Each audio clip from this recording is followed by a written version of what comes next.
बच्चन परिवार की कलेश के बीच एक वीडियो सामने आया जो हर किसी के होश उड़ा सकता है, क्योंकि ये वीडियो सलमान खान से जुड़ा है। ऐश्वर्या के संग जब जब सलमान का नाम आता है तो मामला सीरियस बताया जाता है। ये वो जोड़ी है जिसका बहुत गंदे मोड़ पर जाकर ब्रेकअप हुआ था। आज तक इस जोड़ी ने एक दूसरे का चेहरा तक नहीं देखा, जबकि पार्टियों में अक्सर एक दूसरे की टक्कर होने लगी है, लेकिन कभी जिक्र नहीं किया। लेकिन ऐश्वर्या सलमान के गाने स्वैग को सुनने के बाद किस तरह से खुश हुई, वो उनकी खुशी आप इस वीडियो में देख सकते हैं। और जैसे ही स्वैग गाना प्ले किया गया, ऐश्वर्या के चेहरे पर खुशी आ गई और वो सलमान को मिस जरूर कर रही होंगी। दरअसल हाल ही में आराध्या ने स्कूल फंक्शन में डांस परफॉर्मेंस दी थी और उनका गाना था स्वैग से करेंगे सबका स्वागत। इस गाने पर आराध्या मंच हिलाकर रख देती है। कम उम्र में आराध्या का जोश देखने लायक था। वो आने वाले वक्त में अपनी माँ ऐश्वर्या बच्चन को टक्कर देने वाली है। ऐश्वर्या राय बच्चन जिस तरह से अपनी एक्टिंग और खूबसूरती से आज भी जानी जाती है, उनकी जगह अब उनकी बेटी आराध्या भी लेने वाली है। वेल, आराध्या का डांस बहुत पसंद किया जा रहा है। आराध्या जब इस गाने पर डांस कर रही थी तो माँ ऐश्वर्या उनकी वीडियो बना रही थी और चेयर पर बैठकर इस गाने पर स्टेप कर रही थी।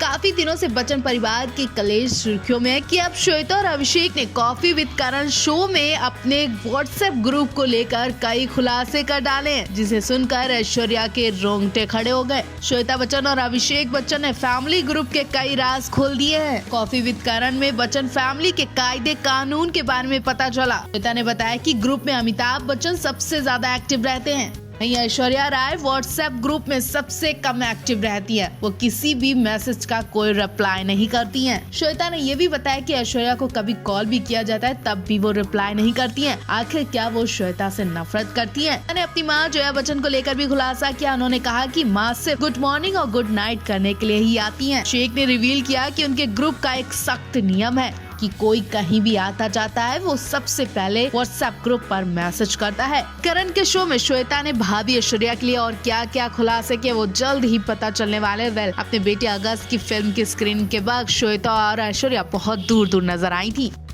करण का शो कॉफी विद करण में कोई स्टार पहुंचे और बवाल ना हो, ऐसा तो हो ही नहीं सकता। करण के शो में जाने वाले स्टार सुर्खियों में रहते हैं। इसकी एक वजह है कि करण बातों बातों में पर्सनल लाइफ तक पहुंच जाते हैं और कुछ ऐसे राज पूछ लेते हैं जिससे घर में कलेश होना तय माना जाता है। बीते एपिसोड में दीपिका और रणवीर मिसअंडरस्टैंडिंग का शिकार हो चुके थे। साथ ही दीपिका को ट्रोलर्स का भी सामना करना पड़ा था। अब श्वेता बच्चन और अभिषेक बच्चन पहुंचे। पहले से ही बच्चन परिवार में कलेश की खबरें आ ही रही थी कि अब श्वेता के इंटरव्यू से माहौल गर्मा गया है। श्वेता से पूछा गया कि भाई या भाभी में कौन सबसे अच्छा कलाकार है। ऑफ कोर्स श्वेता भाभी का सपोर्ट तो बहुत कम करती दिखती है और यहाँ भी इन्होंने वही किया, भाई का नाम लिया। ये सब कम था कि उसके बाद पूछा गया कि घर के भी क्या कोई रूल्स है। अभिषेक ने कहा, हाँ मेरे घर में एक रूल्स है कि अगर किसी को कहीं जाना होता तो व्हाट्सएप ग्रुप पर मैसेज करता था। तभी श्वेता यहाँ भी चुप नहीं बैठी और भाभी की टांग खिंचाई करते हुए कहा कि सब अपनी अपनी खबर देते, लेकिन भाभी ऐश्वर्या कभी मैसेज का रिप्लाई नहीं करती और हमेशा कॉल का जवाब भी लेट करती है। नंद के मुंह से ये सब सुनकर यकीनन ऐश्वर्या तिलमिला गई होंगी। इतना ही नहीं, अभी तो पूरा एपिसोड आना बाकी और पता चलेगा कि श्वेता ने भाभी ऐश्वर्या के लिए क्या क्या आग लगाई है। श्वेता के इन शब्दों से पता चलता है कि वो ऐश्वर्या के खिलाफ है और काफी दिन से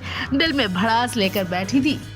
बच्चन परिवार इंडस्ट्री में सबसे खास और संस्कारों में नंबर 1 पर रखा जाता है। इसकी एक वजह परिवार के सदस्यों का एक साथ रहना। भले ही कितनी भी लड़ाई झगड़ा क्यों ना हुआ हो, लेकिन कभी भी अमिताभ बच्चन ने न दूसरी शादी करने का विचार किया और न ही इनके बच्चे अभिषेक श्वेता ने दूसरी शादी का विचार किया। 16 साल से ऐश्वर्या और अभिषेक शादी के बंधन को निभा रहे हैं। घर में कितने भी कलेश हुए हो, लेकिन ऐश्वर्या ने कभी भी बच्चन परिवार के इन नियमों को कभी नहीं तोड़ा। लेकिन कुछ महीने से बच्चन परिवार का यह नियम ऐश्वर्या तोड़ती दिखाई दे रही है। दरअसल एक शो में अभिषेक ने कहा कि उनके परिवार का एक व्हाट्सएप ग्रुप है जहां पर हर कोई अपनी अपडेट देता है। कोई भी कहीं आता जाता है तो वो तुरंत इन्फॉर्म करता है और ये सबसे सख्त नियम कहा जाता है। लेकिन कुछ टाइम से ऐश्वर्या बच्चन परिवार से अलग नजर आ रही है। वो बिना बताए अपना जन्मदिन मनाने एनजीओ चली गई थी। उसके बाद आराध्या का जन्मदिन मनाने दुबई चली गई थी और तो और दिवाली के त्योहार पर भी ऐश्वर्या अपनी माँ के घर चली गई थी। कई मौके पर ऐश्वर्या को बच्चन परिवार से दूर देखा गया और घर में किसी को भी नहीं जानकारी थी। इसका मतलब साफ है कि बहू ऐश्वर्या ने इन नियमों को तोड़ दिया है। श्वेता ने खुलासा भी किया कि ऐश्वर्या कभी भी कॉल मैसेज कर रिप्लाई नहीं करती हैं। वो फैमिली व्हाट्सएप ग्रुप पर बहुत कम एक्टिव होती हैं। मतलब ऐश्वर्या को कहीं आना जाना होता है तो वो बताना ठीक नहीं समझती हैं और चली जाती हैं।